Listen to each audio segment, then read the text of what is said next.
Earlier this year, I completed a nationwide helicopter trip in a Bell 206L4. Throughout the trip, I met many different amazing people, including Yes Preeth of Minority Mindset, Brandon of Investment Joy, the United States Coast Guard, and so many more amazing people. On our way back east, we made a quick stopover at Warsaw, Indiana, and we met Kenny Keller, the creator of Helicopter Online Ground School.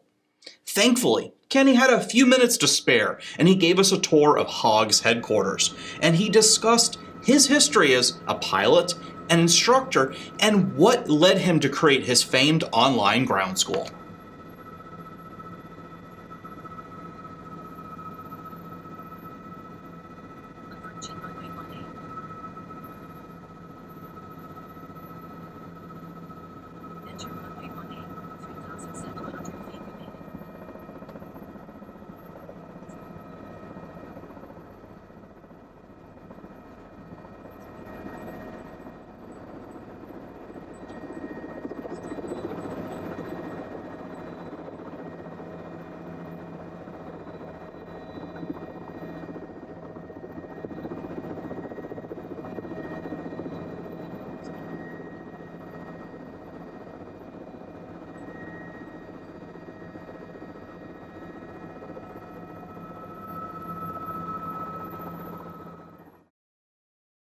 I come across this deal. It's two H-269 helicopters.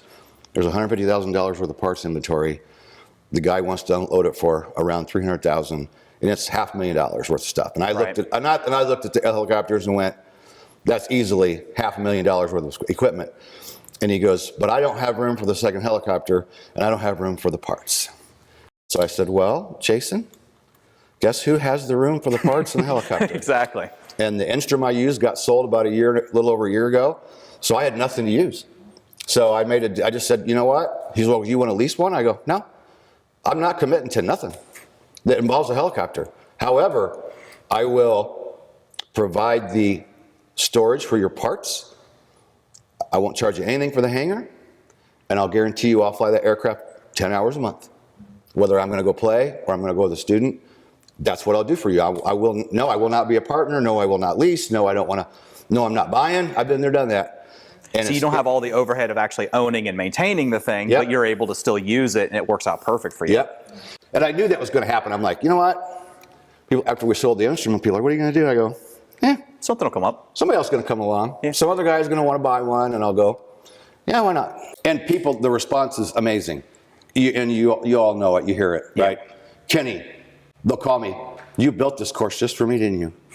And I'll go, "Yes, I did. I built it just for you." And then they start telling me about their instructor, that they can't get to do this, or they can't get the examiner, or their helicopter's down and they don't know when it's going to be back. I mean, I hear the horror story one after another after another. Day one, I'm going to sit down, we're going to go through the PTS, and we're going to go through your logbook, and then I'm going to give you something to do every week.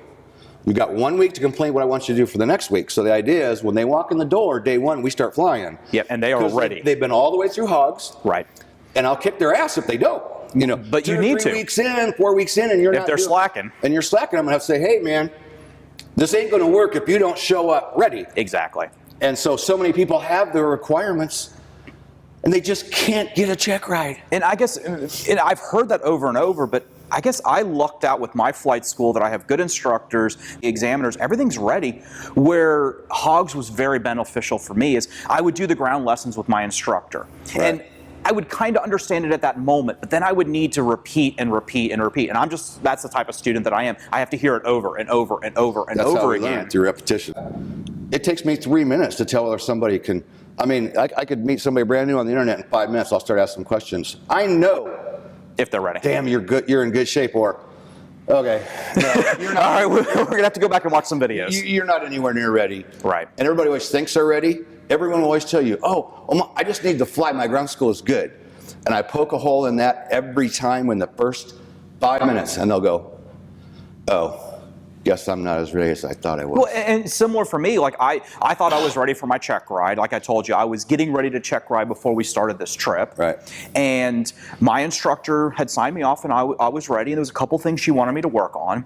And then the school that I go to, you then go to a lead instructor, and then they poke holes and find all the things that you're not quite ready at. Right. And there was some things, now you need to do this, this, this, this. So we did our practice check ride and kind of worked through that and then got through that process. Yep. And then it was about 3 days before we were supposed to leave for this trip was my scheduled check ride. That's a lot to And try that to was a finish lot, right before you were leaving. Prepping a nationwide, helicopter tour, hitting all these different states, Yeah. all the interviews that were going on, my real business I had to maintain, and I would go out with my instructor and we would go flying around, and I was getting worse. Every single flight I was getting worse. I'm telling you. I've And seen it just, so I had to make the decision, as much as it was a painful thing to man up or whatever and say, I am not ready. Oh, smart. Give me a little bit of the history. I know as a student, I've been watching just your YouTube videos long before I signed up to HOGS itself. And I just kind of saw your videos, and it was long before I was a student, anything. I was just kind of like, one day I'm going to fly. I think I did it month to month for 3 or 4 months, and then you guys had one of your promos. Yep, I remember the day you signed up. Then I upgraded, I think, to the year, and then I upgraded to the lifetime. Yep. But kind of what was your inspiration to start HOGS? Well, it starts back from, I started my training 1997. So in 97, I'm driving to Chicago, 2 hours one way to take a helicopter lesson. And I'm like struggling to learn the ground school, right? And I'm like, God, I wish there was something I could plug in and listen to. And just play it. In this 2 hours of driving. Long before MP3s or anything. Yeah.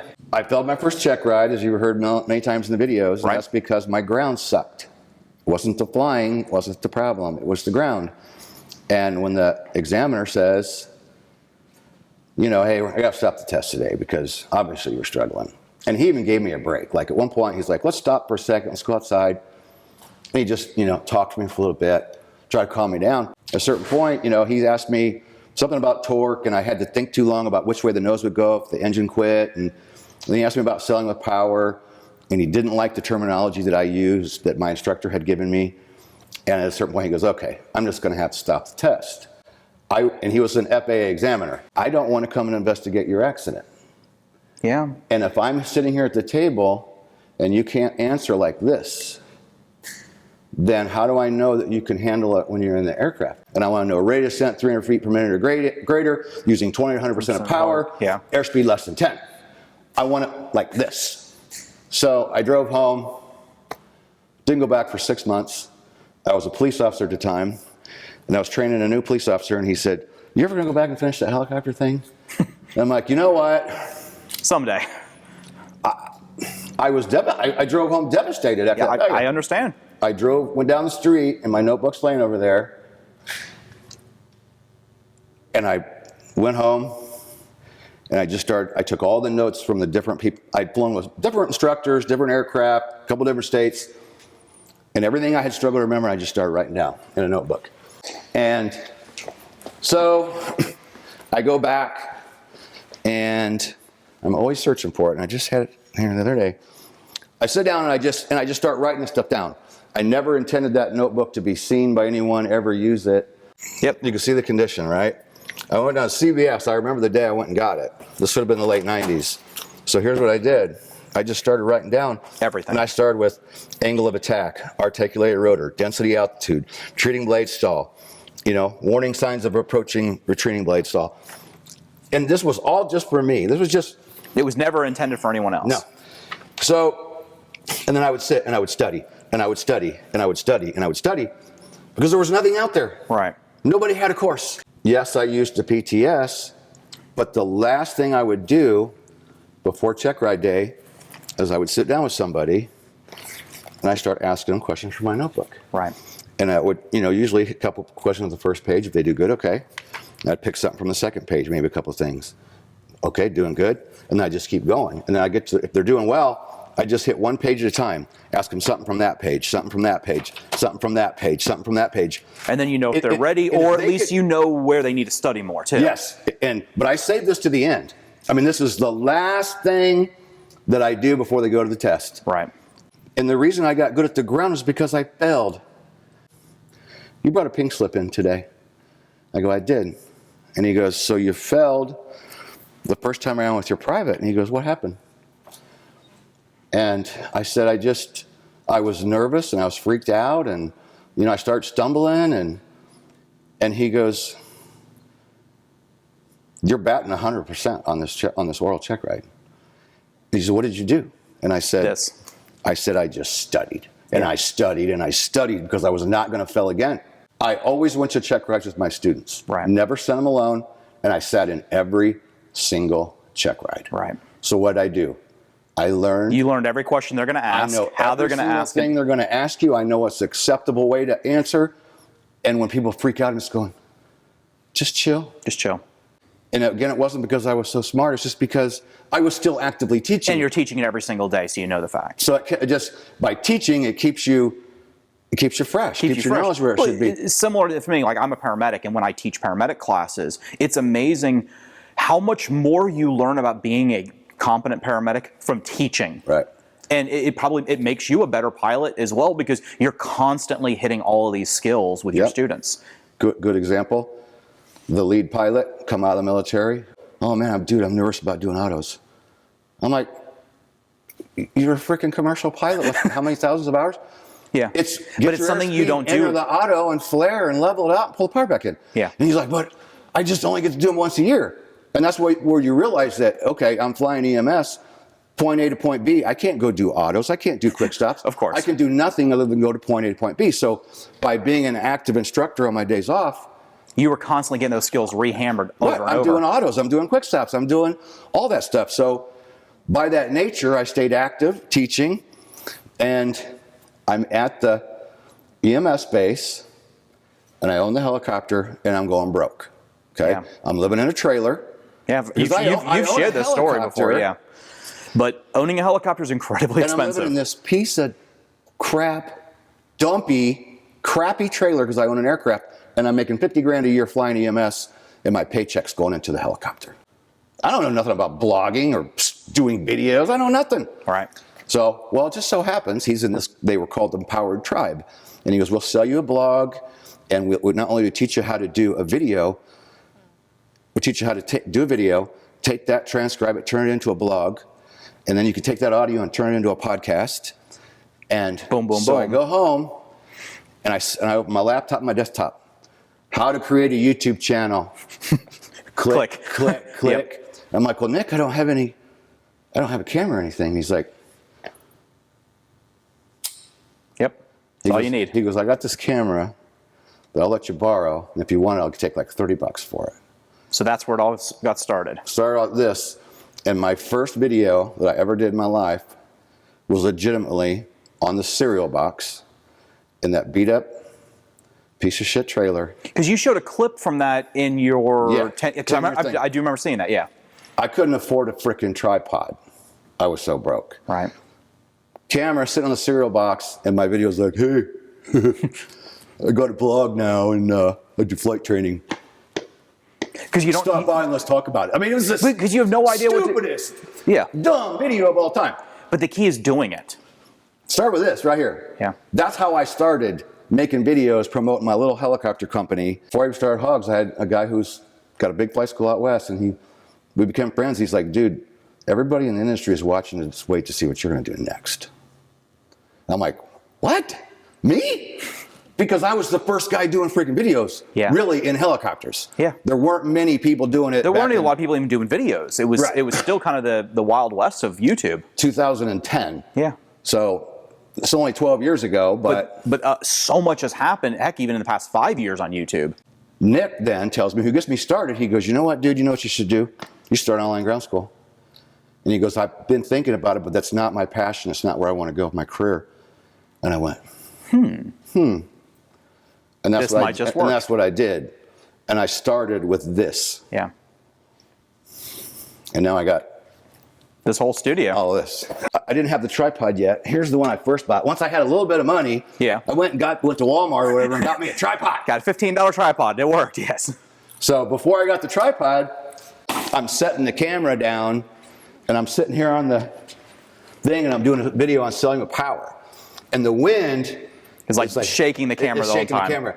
And every time I got ready to say selling with power, it would go plop. And I'd be, God damn it. Get up. Go there, set it up again. Sit back down.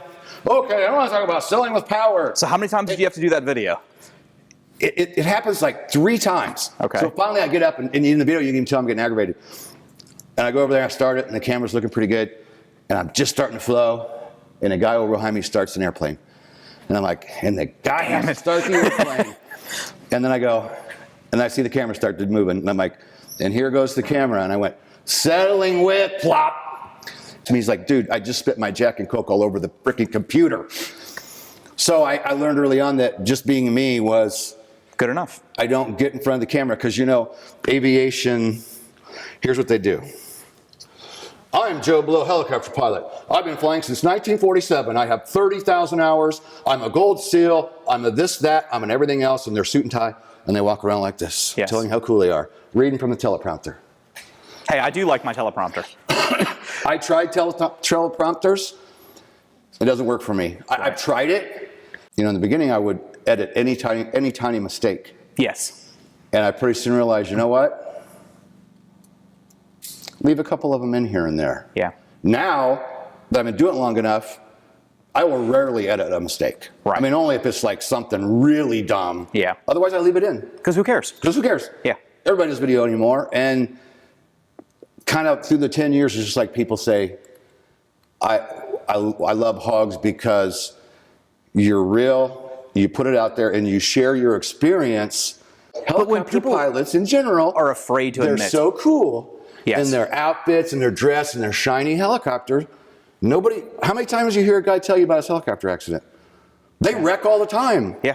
Very few people will even talk about it. I started talking about it right off the bat because it's a part of me. It's a part of who I am. You know, I was ejected. I was knocked out and ejected in my freaking seat. Yeah. And, you know, back fracture. That was from ground resonance, wasn't Ground it? resonance. Yeah. I never set out to be the ground guy. Yeah. I never set out to build. You just kind of found it, but it became your passion. Because, you know, from a student's perspective, I see that, and I'll be honest, either you're one hell of an actor or you truly care. My presumption is you truly care, or you're just one hell of an actor, because when I see it, I see this person cares about it. Right. And I heard it when I started out. They talk about the guy who starts out as an instructor and then goes off and becomes an airline pilot, and then years later ends up back instructing again. Right. I'm kind of that guy. I wasn't an airline pilot, but I went the... You did the professional route and then came back. And I've circled back to this. And you said you just prefer instructing. And I like going out in the pattern with somebody and going, okay, there's an art to a nice pickup. There's an art to a nice smooth hover. There's an art to a nice painfully smooth, slow takeoff. And a lot of places don't teach it. A lot of instructors don't teach it. But every single guru I've ever flown with, all the key people in the industry, they all go, Kenny, you do it the way we wish everybody would do it. Yeah. Don't let anybody ever change it. Keep doing it that way. Yes. Because that's how we want to see it. Yeah. So when you have key people going, somebody trained you well, I don't take credit for it. I take credit for I got lucky to fly with cool people who taught me well. Who taught you well. So then when I move into the industry and I had Vietnam era guys checking me out going, you got somebody taught you well. Right. Don't let anybody change what you do. Right. And that's why, like, when you hear me in a video, when I go, okay, here's my opinion on this one. And you say it a lot of times. You say some instructors may like it differently. Yeah. But the thing that I get from your videos all the time is you say, you know, the key to an auto or a key to anything is a perfect setup. And you just hammer that over and over. That's it. And, you know, the way that you tell the students, look, if it's a bad setup, don't do it. Don't do it. Go around, do it again. Yeah. Because you're only going to make it worse. Yeah. So, and there's definitely been some tips I've pulled off from your things. One of your videos that you did was, and I don't remember if I was watching it on HOGS or it was on YouTube, but I remember one of your tips was perfect for me right when I was learning to hover, and you said breathe. Yeah. And that was one of your things. And then I remember it was like the next day, and I'm sitting there trying to get on the helipad, and then I was like, Kenny said breathe. And then we just sat down, and it worked. And that's what the simple stuff is. Because you're all tense, and that's the things to teach people and catch them and go, because I can see it. I look over and I go, hey, breathe. What? Breathe. I am. No, you're not. No, you're not. I'm like, I want to see it. Exhale. Now, big deep breath while you're hovering. And the thing starts moving out, right? And it's like, there's nothing earth-shattering that I do. It's basic private pilot 101, the things that we were taught from day one. Right. And to me, is so important into the professional environment, commercial environment. It's understanding and remembering the basic things we're taught from day one. Right. Hover pre-takeoff check every single time. You'd never take off without it. Right. And if you do, you're taking a chance. Yeah. Clearing the tail every single time. Clear right, clear left. Oh, you're on the left, clear the tail. Is it left? Yep. And they go, clear left. No, turn your head. And actually look. And look. Yep. Because in EMS, they said, studying their own company for 40 years, here's who's wrecking helicopters. Most experienced pilots. Guys with over 15,000 hours. They've been in EMS more than 15 years, and they're sticking their tail rotors into trees, buildings, hangar doors. Exactly. Anything and everything. So what's that tell you? The mistakes and the things It's that not the happen. newbie pilots. It's the not the experienced newbies. pilots that are complacent. Exactly. Yeah. And it goes back to not clearing your tail. So, and I've heard guys that like, well, I got my private, and I'll hear this through the grapevine. Kenny's not around, so all that clear. No, and that's when, hover, take off, and that's when they hear clearing things. your tail. I don't need to do that stuff anymore. I've maintained that through my entire career. So my best stuff is all the easy stuff. Yeah.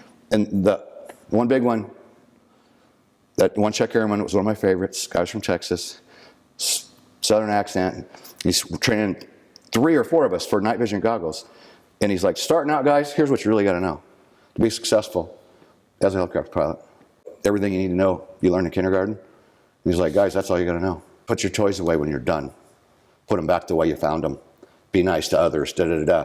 And to this day, you know, I just had to get on the new pilot today because he didn't fill out the aircraft logbook on the last 2 Do the flights. logbook. You know, and I'm like, put the seatbelts out. Clean up the helicopter when you're finished. It has to be done every time. Yes. You got to fill out the logbook. You got to put the seatbelt back. You need to make sure the hood on the tractor is latched, because we took off the other day. Flop Hangar dude, Jimmy, does all this stuff for me, but he didn't lock down the hood on the tractor. So we go to take off and wham. Well, this is my dad's tractor that we're all excited about bringing back to life after 10 years. And you the know? last thing you want to do is break it. Exactly, or go fly into the rotor system or whatever. It's the little tiny things like that. Like, that's why to me I say it's not rocket science. Yeah. It's doing stuff the right way. Every single time. Every single time. And everybody agreeing and it's sticking to the procedure. It's not earth-shattering, and it's not It's really not. So, like I can say as a student, you know, HOGS really made it very easy for me to get through everything. I've already taken my written. I passed that. Nice. And once we get back, I'm ready to take my check ride. Nice. So, definitely hit the books, because I haven't been looking at it for the past 3 weeks on this Right. trip. But I'll be ready when we get there. Well, you got to let me know how it goes. Definitely will do. You're going to wind up on the wall when you're I'll done. be up on the wall. I'll send you a picture.